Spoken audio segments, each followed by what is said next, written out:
March was a wild month for games. I played 10 I got review codes for, but I played even more than that which I bought on my own. Kirby and the Forgotten Land, Triangle Strategy, Final Fantasy Origin, not to mention games that came out at the tail end of February, like Elden Ring.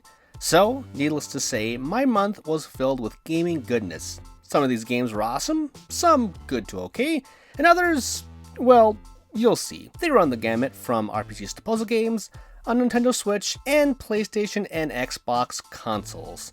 Unfortunately, a mini vacation sent me back a bit, meaning I had no time for a retrospective this month.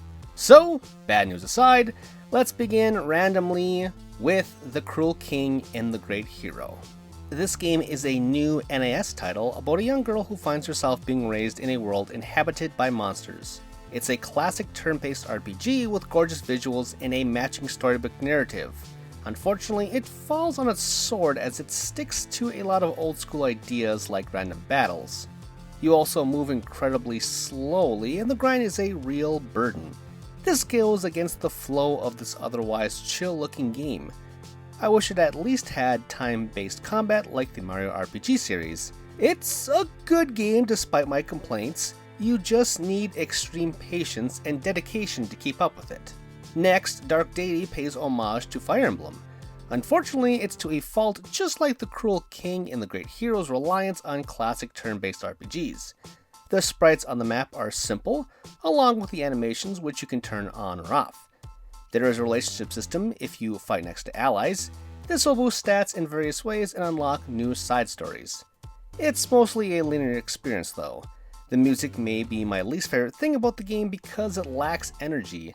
Also, the characters aren't voiced. This is an indie game, so I can't fault the team for not wishing to fork over loads of cash to get their incredibly huge cast voiced. Overall, the template is fantastic, but at times Dark Deity felt like it wasn't quite done. Let's move on to Dawn of the Monsters, which is a kaiju-based brawler. The visuals and storytelling feel like the best parts of Pacific Rim and Neon Genesis Evangelion combined. This brawler can be played in co-op, up to 2 players, and there are 4 heroes to choose from at the start. While the idea may be good, it is a bit slow. Because these heroes and enemies are giant mechs or monsters, the movement is a bit clunky. It makes sense. Thankfully, the attack animations feel more fluid than the actual speed of the characters. Another downside though is that many environments and enemies are reused, adding to the normal monotony that accompanies a brawler. It is a grind, but co-op helps. Next, Young Souls is another great 2-player co-op game you should check out. Strangely enough, the 2-star siblings are named after myself and my sister, aka Tristan and Jen. It felt quite eerie to play even though I know we weren't the inspiration at all. Anyway, this brawler follows the 2 on a trip underground to find their father figure, who has been captured by goblins. It's a hodgepodge of genres besides brawlers, including dungeon crawlers, Metroidvanias, and even looter RPGs. The visuals are unique, and even playing alone is fun since you can swap between the 2 at any time. The story and characters, both main and side, are a bit on the blah side though. And now we have Shadow Warrior 3, which is technically the 4th game since the series was rebooted from the 90s original. I never played that game or the previous 2 titles, so needless to say I was a bit lost in the story. Also, the main character is like a dollar store version of Deadpool, which I didn't find funny. There are some slapstick moments that kind of ruled though, like chasing down a raccoon.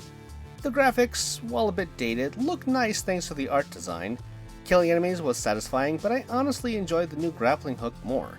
Exploring was invigorating with that thing, as if I was playing a new Mirror's Edge, which just kinda, made me want a 3rd game again. So, if you like the previous games, then it goes without saying that you'll probably like Shadow Warrior 3 too. Let's move on to Weird West, which you might confuse with Hard West. That game is a strategy RPG, whereas this is a top-down cover shooter, but also with a Wild West theme. You star as an old gunslinger who witnesses her family being killed. Seeking revenge, you help her do just that through randomly generated maps. There are quests to follow, but along the way enemies and areas will spawn. Sometimes you can choose to avoid them, while other times they must be completed. Since this is a western, this design choice reminded me a lot of Oregon Trail, except for way more exciting. It's another game where I love the idea, but a few mechanical choices left me wanting more. The camera is a bit too pulled back, even when you adjust it, making it hard to read text or analyze the situation in combat. This may have been resolved if I played it on PC, or if there was a Switch version. It's a cool game, and I loved playing it, even with this setback. If you do intend to play it, get it on PC, or cross your fingers for a Switch port at some point. I, myself, am crossing my fingers very hard. Following that, we have Tunic, which has been a long time coming. It was first shown off as Secret Legend back in 2015, if you can believe it. Even after 7+ years of development time, not much has seemingly changed from the original idea. You play as a fox hero who wakes up on a beach. At first, the game is a bit linear before you find your sword and then the map opens up. With a name like Tunic, it is clearly an homage to the original Zelda game. That's how it starts off anyway, but it is much more than that. This is one of those games where the true beauty of it cannot be explained without spoiling things. Yes, it is a good action-adventure game at its core, and a challenging one at that. There is virtually no handholding, which may turn some players off. Next, Terrabane shares some similarities with Tunic, except they are way more obvious. You play as a tester, working your way through Terrabane, a new Dragon Quest / Final Fantasy inspired RPG. While you do some traditional turn-based battles, most of them have a twist. Expect the unexpected with this one. It's a very meta experience that I would call more of a puzzle game or an adventure game than anything else.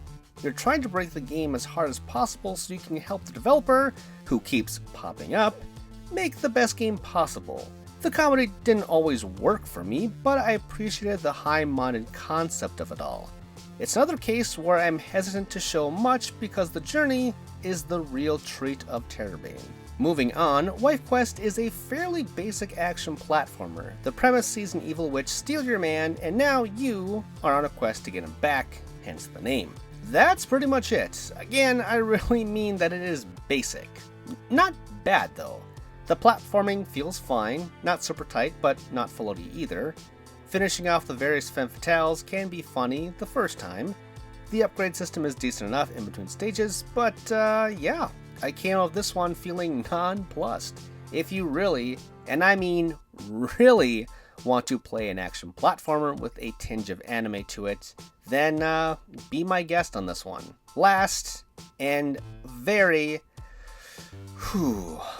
last, we have Aztech Forgotten Gods, which had an excellent idea behind the game. It imagines that the Aztec people thrived on technology, creating a cyberpunk future set in a sprawling metropolis.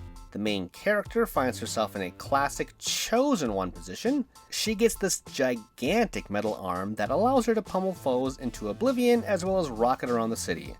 The rocket-propelled cybernetic arm is my favorite thing about the game besides the premise. Everything else falls flatter than a 2D game from the 70s.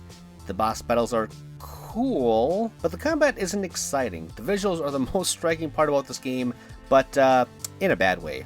The NPCs are laughably underbaked, as is the environmental designs. It honestly doesn't feel like it was finished on almost any level, and it's hard for me to recommend it. And those were the 10 games I played for review this month. Of those 10, I recommend checking out pretty much all of them. The last 3 are harder to recommend.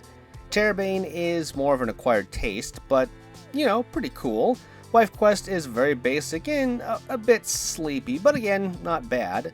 And Aztech Forgotten Gods should pretty much be avoided at all costs. For now. Maybe some patches can fix that train wreck. Did you like that video? If you did, please like, subscribe, and spread the good word of ReActionExaminer.